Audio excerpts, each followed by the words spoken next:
Que a imensa luz, que a imensa paz de Jesus, esse amigo incondicional de nossas vidas, continue abençoando os nossos corações, iluminando os nossos pensamentos, pedindo o amparo dos benfeitores de nossa casa, da equipe de Eurípides, para que nós possamos, na intuição, na inspiração, na proteção desses benfeitores amigos, conversar a respeito do Evangelho.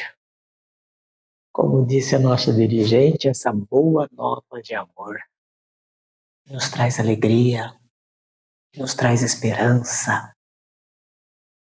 E é nesse sentido, como bem lembrada pela nossa irmã, essa casa espírita desse ano faz 10 anos.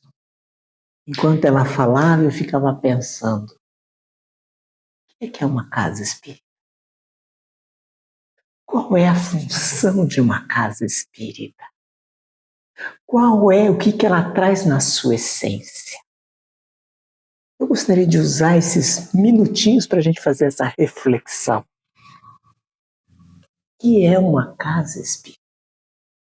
Certa vez eu tive a oportunidade de ouvir de um bom espírito a seguinte fala com relação à casa espírita.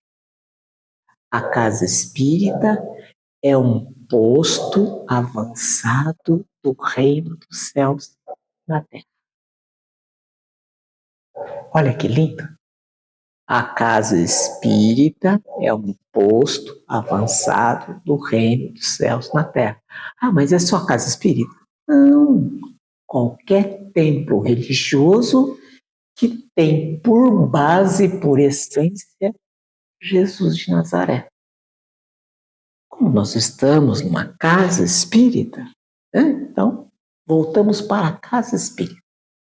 Um centro espírita, essas paredes simples, sem adorno, sem nada de requinte, sem idolatria, sem imagem, sem nada. É um posto avançado do reino dos céus.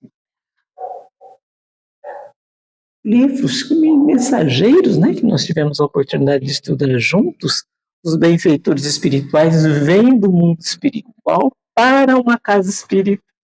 E eles mostram a grandeza daquele lugar simples, que era dirigido por uma viúva com 3 crianças, se não me engano. Era um salão, era uma costureira, se lembra? Um espaço a mais. Um espaço a mais. Que um dos filhos queria alugar, mas ela batia o pé. Não, é o nosso, que o marido, que o pai de vocês deixou para todos nós. E os benfeitores espirituais vinham naquela casa para poder ajudar outras pessoas. E lá tinha, no aspecto espiritual, tinha um espaço onde os espíritos ficavam. Então, nossa casa espírita é isso, querido. É um posto avançado do reino dos céus, onde os benfeitores espirituais vêm aqui estar para ajudar. Não só nós que frequentamos na casa, mas todos aqueles que podem estar necessitados de amparo e de auxílio. A casa espírita, ela é um porto onde os espíritos se aportam para exercer suas tarefas no mundo espiritual, do mundo espiritual para o mundo material. Então, nós precisamos ficar satisfeitos por ter conseguido chegar no nosso 10º aniversário dessa casa. Parabéns, Wilson. E parabéns a cada um de vocês. Aqui já passou pessoas, estamos nós hoje aqui, amanhã vai chegar outras pessoas, e tomara que isso se perpetue, continue. Mas, tá bom, a casa espírita é um posto avançado do reino do céu. Mas qual é a função da casa espírita? O que ela traz para todos nós? Amigos, irmãos e irmãs, ela traz para nós A certeza que existe uma força maior dirigindo a vida de todos nós. Existe, queridos. O que é essa força maior? As leis que regem o universo. Que foram elaboradas pelo nosso Pai, o Criador. Então, a casa espírita tem a função de nos dar essa convicção, essa certeza que eu, cada um de nós que estamos aqui, ninguém está abandonado. Nada que nos acontece por acaso. Tudo tem uma razão de ser. Talvez tenham coisas que não precisavam acontecer, mas que aconteceram por falta de, muitas vezes, prudência da nossa parte.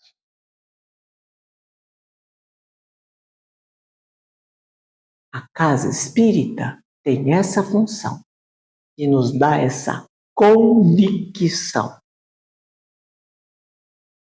Existe uma força maior dirigindo as nossas vidas. E isso deve ser motivo de satisfação e alegria para todos nós. Porque ninguém está abandonado. Ninguém está deserdado. Ninguém. Todos nós somos filhos legítimos. Ninguém é filho bastardo. Então, tenhamos essa certeza. Qual é a essência do caráter da casa espírita? A essência do caráter da casa espírita é nos levar, depois do entendimento que há uma força maior sustentando as nossas vidas, a essência do caráter da casa espírita é nos levar a compreender que nós precisamos fazer o bem sem esperar nada em troca. Vivenciando humildade.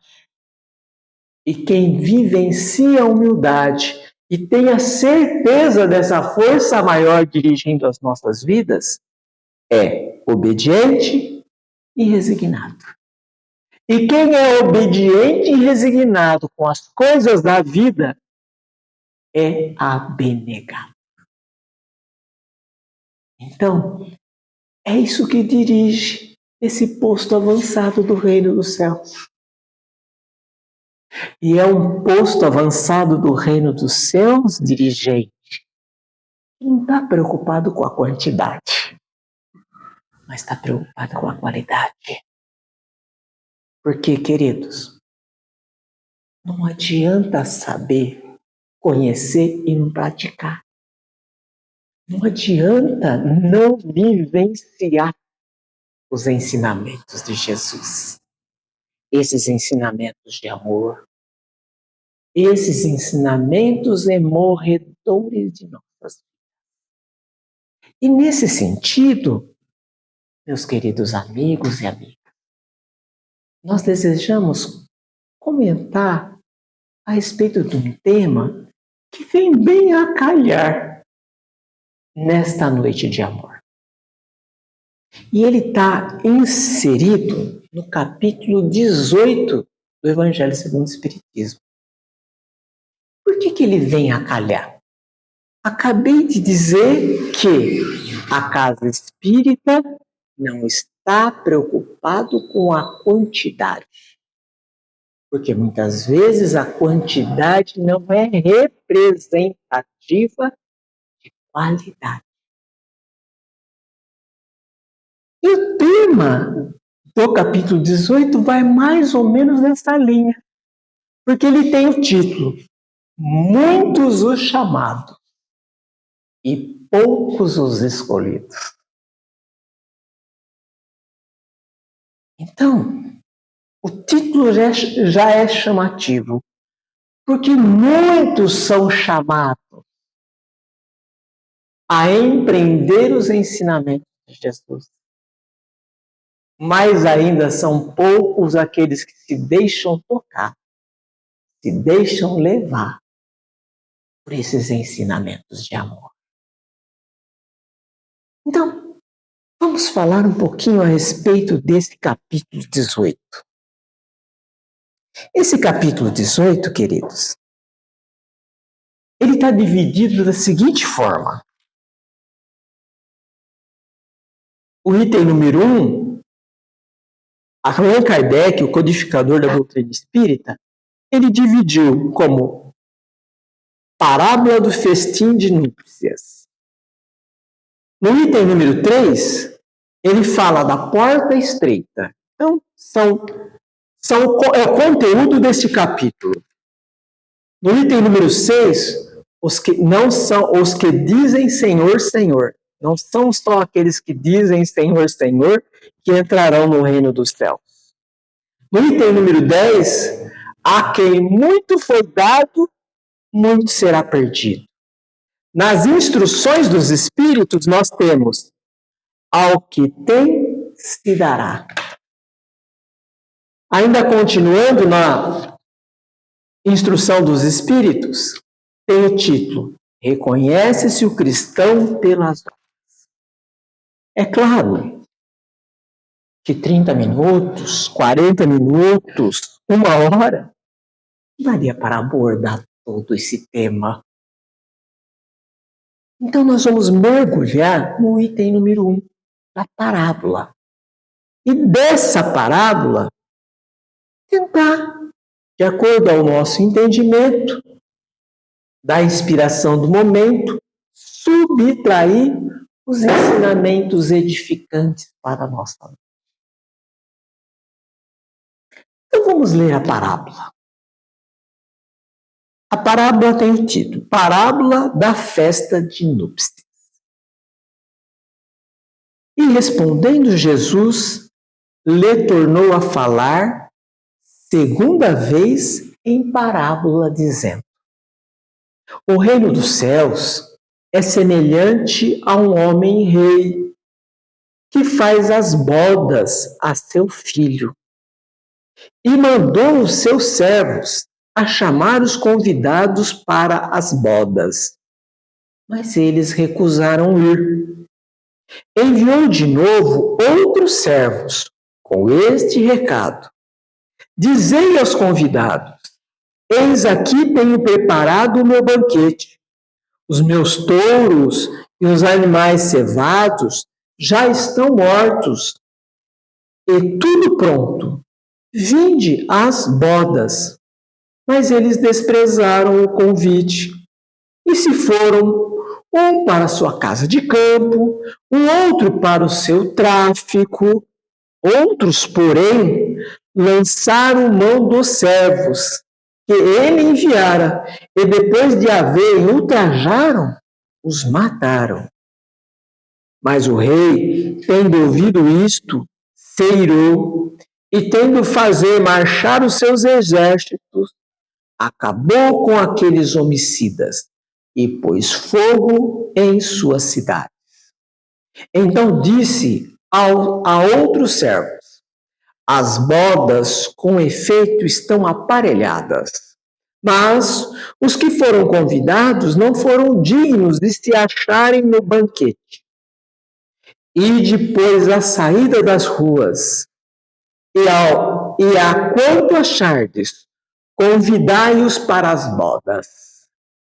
E tendo saído os seus servos pelas ruas, congregaram todos os que acharam, maus e bons, e ficou cheia de convidados a sala do banquete de bodas. Entrou depois o rei para ver os que estavam à mesa, e viu ali um homem que não estava vestido com a veste nupcial. E disse-lhe: Amigo, como entrastes aqui, não tendo vestido núpcias?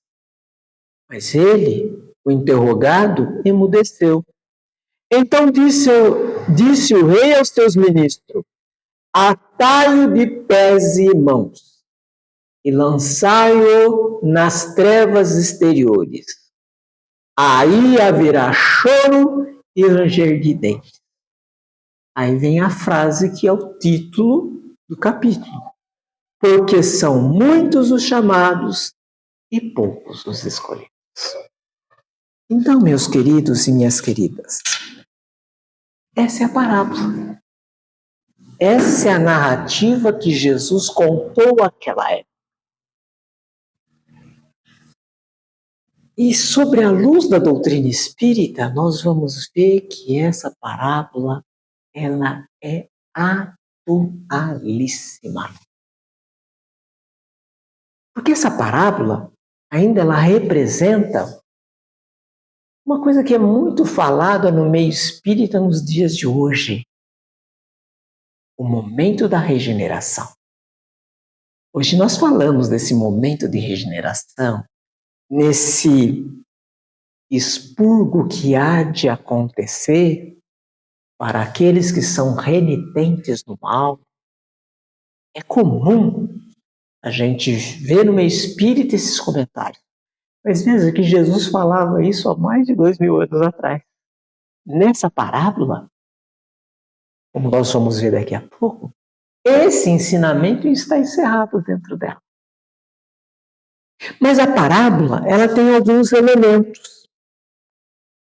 E é importante nós destacarmos esses elementos. E veja que vamos destacar esses elementos à luz da doutrina espírita. Porque a parábola, ela conta uma história, uma narrativa que Jesus contou. Era um ensino alegórico que demonstrava, que trazia conceitos que nós precisamos edificar no nosso modo de ser e proceder. Que nós precisamos nos despertar para que nós possamos aproveitar o tempo e a oportunidade. Então, quais são esses elementos que estão contidos na parábola? A parábola fala de um rei. E nós podemos, comparar esse rei a quem? Ao grande rei, a Deus nosso Pai. A inteligência suprema, causa primeira de todas as coisas. Soberano, Criador, o mantenedor da vida e o sustentador do universo. Certa vez ouvia um orador espírita e ele fez uma analogia que eu achei muito bonita e passei a adotar. O universo cresce dentro de Deus. Então não tem nada que acontece. Eu estou falando universo, viu, queridos? Não estou falando planeta Terra, não estou falando sistema solar, eu estou falando o universo cresce dentro de Deus. Então não tem nada que possa acontecer no universo que Deus não saiba, que Deus não queira. Então, o rei da parábola é Deus. Deus, o nosso Pai, Criador. A inteligência suprema que rege o universo. Mas a parábola também fala das bodas do noivo, né? Tem um noivo. Não fala aqui do noivo, mas existe um noivo. É o casamento do filho do rei. Quem que é esse noivo? Esse noivo, meus queridos e minhas queridas, é Jesus Cristo. É aquele homem que esteve conosco, que um dia renunciou da companhia dos seus iguais e veio viver e conviver conosco, deixando um estatuto de fé, um roteiro de luz e uma norma de conduta. É o governador espiritual do nosso planeta. É sobre as mãos augustas de Jesus que está inserido o destino de todos nós em humanidades vinculados a esse planeta. Todos nós, encarnados ou desencarnados. Jesus é o grande pastor de todas essas ovelhas vinculadas a este órgão. Jesus, se é permitido fazer uma analogia, é aquele professor primário, onde as criancinhas, que somos todos nós em humanidade, vamos aprender o nosso beabá. Vamos aprender a contar 2 mais 2. Então, através dos ensinos de Jesus, nós vamos aprendendo esse alfabeto divino. Vamos aprendendo esses ensinamentos que vão nos conduzir a um estado de consciência melhor e maior. No amanhã, nós podemos estar sob a tutela de um outro governador espiritual. Mas jamais vamos esquecer Jesus, que nos acolhe nesses primeiros momentos da nossa infância espiritual. Todos nós aqui que já passamos do primário, chegamos na nossa época, né? Ginásio, colegial, faculdade. Alguém esquece aqui a professora do primário? Eu acredito que não, porque eu não esqueço. Porque se eu conseguir aprender alguma coisa no ginásio, no colegial e nos outros cursos que eu pude fazer, foi pela paciência daquelas primeiras professoras. Tiveram a paciência de pegar na nossa mãozinha para fazer. Naquela época a gente desenhava as letras, para que depois a gente pudesse seguir sozinho. Juntando as letrinhas, formando palavras, formando frases, orações, redações. E pudéssemos ler, por exemplo, uma obra como essa. Um trecho de uma obra como essa que acabamos de ler. Então Jesus é isso para nós. Ele é aquele que, em nome do Pai, está pegando nas nossas mãos e nos ensinando o alfabeto divino. Ele é o noivo. É um noivo. É um noivo da parábola. Mas a história continua e tem outros elementos. Por exemplo, tem os primeiros convidados. Quem são esses primeiros convidados? Os convidados é a humanidade, queridos. É a humanidade que está passando por um processo de moralização. Voltando àquele contexto, os primeiros convidados daquela época eram os judeus. E por que eram os judeus? Por que foram eles os primeiros a serem convidados? Porque naquela época, este povo foi o primeiro a se despertar para a ideia do Deus único. Todos os outros povos eram politeístas. Acreditavam em vários deuses. Eram tidos como pagãos. Mas só os judeus daquela época, porque os ancestrais dos judeus, naquela época fizeram uma aliança. Se nós lembrarmos de Abraão, no seu diálogo com a divina, com os espíritos superiores, Deus falava através deles, dizendo que faria uma grande aliança com os descendentes de Abraão. Quem são os descendentes de Abraão? O povo judeu. Então, eles se achavam que eles eram aqueles que iriam reinar sobre todas as outras nações. Eles não entenderam que eles eram o povo escolhido, mas eles tinham que levar a palavra. Então, era a humanidade daquela época que foi escolhida para receber a grande mensagem, para receber o enviado, para receber o noivo, para receber o grande pastor. Jesus nasceu entre eles. E eles não entenderam Jesus. E nesse primeiro momento, eles, apesar de ter esse conhecimento, esse entendimento, eles não deram atenção. sabiam da existência do Deus único, não valorizaram isso. Foram para as suas terras, foram para os seus tráficos. Outros ainda fizeram perecer os enviados do rei.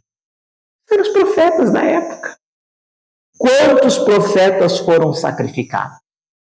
Quantos profetas foram desrespeitados, não foram seguidos?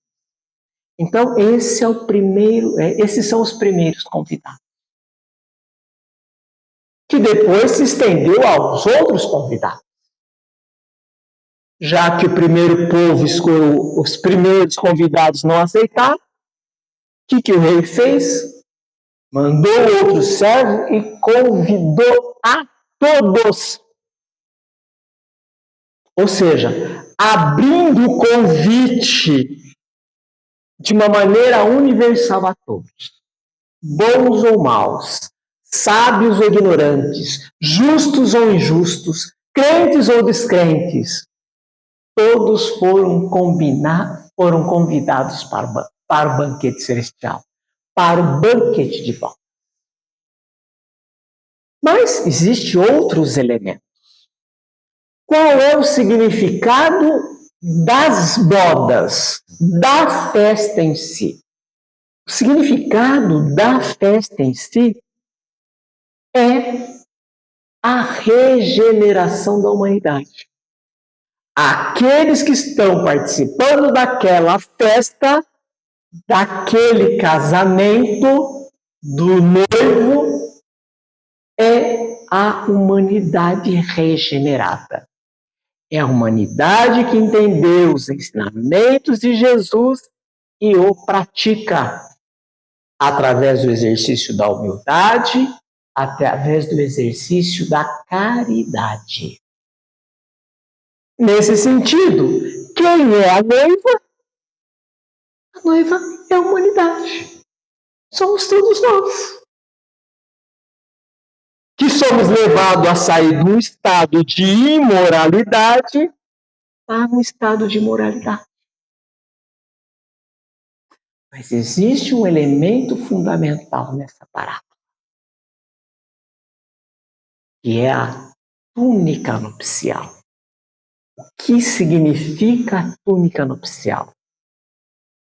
A túnica nupcial é o esforço da criatura de ser o melhor do seu próprio ser a cada dia, se transformando, deixando de lado a imoralidade, passando a vivenciar a moralidade para poder estar como noiva do noivo, que é Jesus de Nazaré.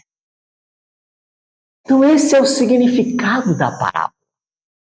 Veja que os primeiros convidados, assim como os segundos convidados, não basta saber. Eles sabiam, mas é preciso vivenciar. Então, para que a gente possa participar da festa de núpcia, não basta conhecer. Precisa saber vivenciar o conhecimento. Lembra que nós falávamos aqui há instante atrás que a casa espírita não busca quantidade, mas busca qualidade? É nesse sentido. Porque é só quem tem qualidade que realmente vivencia o conhecimento aprendido. Então, todos nós em humanidade estamos convidados a participar das bodas. Simbolicamente, a se atrelar ao noivo. Mas só vamos conseguir isso se nós vestirmos a túnica nupcial. Ou seja, se nós exercermos, deixarmos de lado o ego, se deixarmos de lado a vivência das coisas ilusórias, porque todo aquele que vive na ilusão, desiludido fica. Então, não basta conhecer. É preciso saber vivenciar. É preciso saber pôr em prática os ensinamentos que esse noivo vem nos trazer. Porque é só através da prática desses ensinamentos é que vamos alcançar um patamar elevado de consciência e de sentimento. A parábola, ela tem ainda 3 outros momentos. E esses 3 momentos é um momento onde precisa ficar bem claro para todos nós. Não basta ter o conhecimento, como dizíamos atrás. É preciso, além do conhecimento, ter o exercício. Então, esse é um primeiro momento dessa parábola. Um segundo momento dessa parábola é esse chamado universal. Ninguém está impedido de fazer parte dessas bodas. Ninguém está inibido de fazer parte do reino dos céus. Esse é o segundo momento. Mas o terceiro momento, para que todos nós possamos fazer parte desse momento de consagração, é preciso saber vestir a túnica nupcial. E o que é vestir a túnica nupcial? Senão nós nos cairmos, senão o cairmos em nós. E entender essa realidade que vibra em nosso favor. Qual é essa realidade? As leis que regem o nosso destino. Por quê? Todos nós estamos nessa indumentária com um propósito. Qual é esse propósito? De ser o melhor do nosso próprio ser a cada dia. E como é que a gente pode ser o melhor do nosso próprio ser a cada dia? Vivenciando aquilo que Jesus ensinou. O que foi que Jesus ensinou? Se não foi o amai-vos uns aos outros como eu vos amei. O que foi que Jesus ensinou se não for o perdoar quantas vezes forem necessárias? O que foi que Jesus nos ensinou se não sermos bem-aventurados, exercendo a virtude da humildade, exercendo a virtude da paciência, exercendo a virtude da calma, exercendo a virtude da obediência e da resignação, exercendo os valores aonde ele dizia: buscar em primeiro lugar o reino dos céus, porque o resto virá por acréscimo. Jesus nos convidou a ser a luz do mundo e o sal da terra. Jesus falava na sua simplicidade para atingir as nossas consciências, dizendo que é preciso darmos de nós em favor dos outros, assim como ele veio do alto para dar de si em favor de todos nós. E a doutrina espírita, que é a doutrina que revive a sua mensagem, vem nos convidar, através da máxima: fora da caridade não há salvação. É através do exercício do bem, sem ver a quem, sem esperar a bitoca, que nós vamos forjando em nós túnica nupcial. E essa túnica nupcial é que vai nos abrir as portas para estar no amanhã num estado de consciência maior e melhor. Por isso que Jesus disse: muitos são chamados, mas são poucos aqueles que se fazem ser escolhidos. Porque ser escolhido depende da atitude, das ações de cada um de nós. Depende do pensar e do sentir. Depende dessa união com base nos ensinamentos de Jesus. Porque ele é o grande referencial que a divina providência nos oferece. Tanto é que ele disse: eu sou o caminho, eu sou a verdade, eu sou a vida. Ninguém vai ao Pai se não for através de mim. Então essa parábola, ela nos remete à regeneração. E o que é a regeneração? Se não a tomada de consciência de cada um de nós em humanidade. De deixarmos de sermos o que somos para sermos criaturas melhores. Não importa o que fizemos. Não importa qualquer que sejam os nossos desajustes íntimos. Nós somos filhos legítimos. E na qualidade de filhos legítimos, nós temos o nosso assento no mundo de regeneração, no estado de consciência. É só voltarmos os nossos atributos íntimos, vontade, desejo, memória, inteligência, para as coisas de Jesus. Que haveremos de vencermos a nós mesmos e sermos aqueles que seremos, como diz a mensagem, seremos escolhidos. Não porque alguém nos escolheu, porque nos preferiu, porque nós, através dos nossos atos, ações e atitudes, conseguimos vencer o nosso estado de equívoco e de ignorância que trazemos conosco.